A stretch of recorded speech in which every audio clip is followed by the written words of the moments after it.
Hello Bethlehem students. This is my violin player video, and so today we're actually going to be talking about the note reading, right? So you guys are the violins, so you guys are the highest sounding instrument in the orchestra, and so you guys actually use what we call the treble clef. It's a really pretty clef, and we've gone over this before, but it's always helpful to review. So it looks like that, right? That's what the treble clef looks like, okay?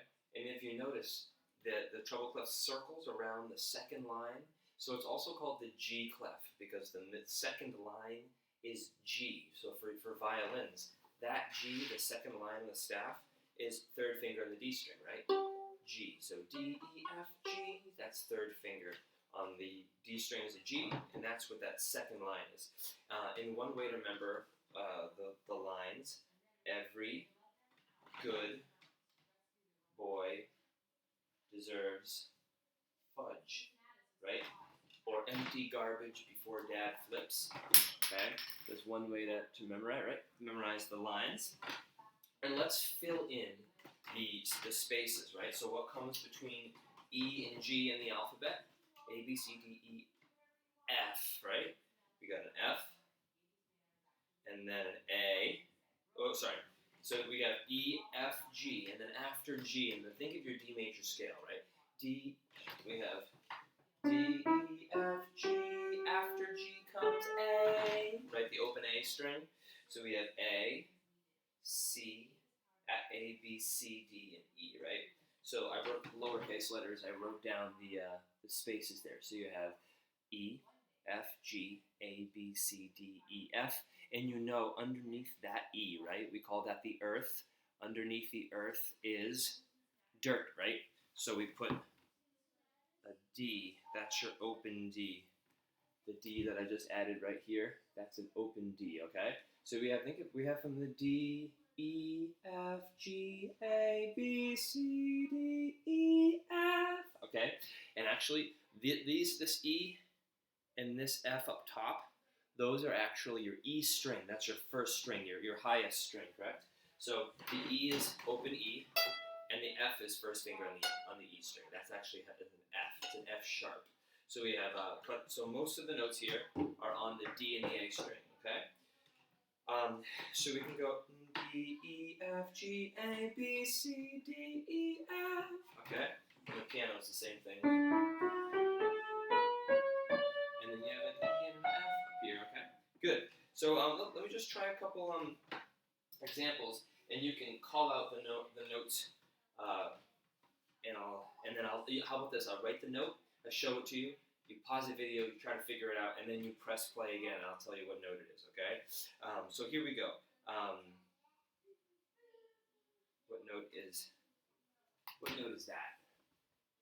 Okay, bottom line, so we know it's got to be an E, right? So that's first finger on the D string. That would be an E right there. Good. Now let's try this. If you look carefully, oh, sorry, pardon me. This note right here is second space, right? So we have the bottom space is F, A, right? Or if you count with the lines and the spaces, bottom line's E, then that space is F, G, and that's an A. So we have an A there. Let's try this note up here. Now check this out. When I go down, when I put the line down, what do you call it? When I put the stem, we call that a note stem. These dots are called these dots here are called note heads, and this line here is just a stem. The stem it can go up or down. The direction of the stem doesn't matter. So you can have the stems going up, or you can have the stems going down. That doesn't change the note. Okay, so up or down. In this one, let's look. So we have here fourth line up, right? 1, 2, 3, 4. E, G, B, D, right? So that's a high D. Not an open D, right? That's a high D. Because see how high it is? It's way up high. Now let's try this one right down here. That note right there, that's an open D because it sounds lower on the violin. So that's your open D, and that's your high D. All right? Try this one. That's bottom space. F, right? That's an F sharp if we are playing on the violin. Right? So I hope that helps. I'm going to send you guys a treble clef worksheet, okay? So this is your treble clef, You guys are going to work on the notes in the treble clef. Just so you know, some of the notes in the treble clef on the worksheet, they go above the F, they go up to a G, and then they even use ledger lines to go higher, even higher than that. And they also show you the notes that are underneath the staff. And those are, so that'll help too, especially for the 5th graders when you guys learn on the G string notes, right? Your 4th string has notes that are underneath the staff, C, B, A, and G, okay? And actually, why don't I just talk about that really quickly? So we know that the D, the open D, is right beneath the staff, right? So in order to go underneath the open D, meaning in order to go lower than D, we need to draw ledger lines, which basically the ledger lines are just extra lines on the staff. So we'll just create so we can go deeper, deeper, deeper, right? Good. So this is kind of messy. I apologize, but you can think this will make sense. So right here, this note, this is an open D, right? So we have D, D, and then we go deeper down, right? So we draw a ledger line, and we put a note on it right there. That's a C, right? So this is 3 fingers on the G string, C. And then in order to go deeper than the C, we draw a ledger line and we put a note below it. Sorry, it's not, my handwriting's not great right now.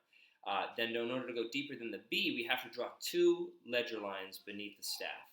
See that second ledger line? And we put a note right there. Okay, and that's a low A. So this is low B, that's a low A. And then this is 2 ledger lines with a note below it. That's the lowest note on the violin. It's a low G. So that's 0 fingers in the G string.